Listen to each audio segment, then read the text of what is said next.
எல்லாரும் ஒரு டைரக்ஷன் போகும்போது அந்த பெண் குயின் மட்டும் ஒரு டைரக்ஷன் போகுது.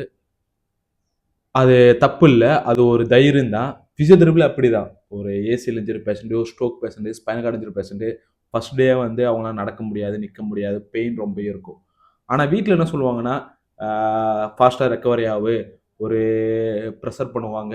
ஆனா அந்த பேஷண்ட்க்கு தான் தெரியும் நம்ம எப்ப ரெக்கவர் ஆவோம், ஒரு எப்ப ரெக்கவர் ஆவோம், ஒரு டைம் எடுக்கும், ஸ்லோவா தான் ரெக்கவர் ஆகும்னு அவங்களுக்கு தெரியும். ஆனா ஃபேமிலி சைடு, மத்த சைடு எல்லாமே ஃபுல்லா பிரஷர் பண்ணுவாங்க. அந்த இடத்துல அந்த பேஷண்ட் வந்து ஒரு தனிமையான நிலையில இருப்பாங்க. யாரும் நம்மள புரிஞ்சுக்க மாட்டேங்கிறாங்கன்னு அப்படின்னு. அதே மாரி அந்த பெண் குயினும் அந்த ஒரு தனிமையான ஒரு இடத்துல ஒரு தனியா போயிடுச்சு. உங்களையும் நான் அப்படியே சொல்றேன்.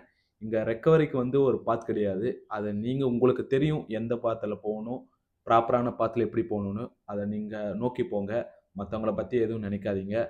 ஆ நீங்க ப்ராப்பரான ஹார்ட் ஒர்க்கும், ப்ராப்பரான கன்சிஸ்டன்சி இருந்தீங்கன்னா, கண்டிப்பா நீங்க ரெக்கவர் ஆயிரலாம். அது அந்த பாத்த நோக்கி நீங்க போங்க. அந்த ஒவ்வொரு பேஷண்டோட வலி நான் பார்த்துருக்கேன். அதில இப்படியும் ஒரு ஷேர் பண்றேன். ஒரு மோட்டிவேட்டா இருக்கும்னு நெனைக்கிறேன்.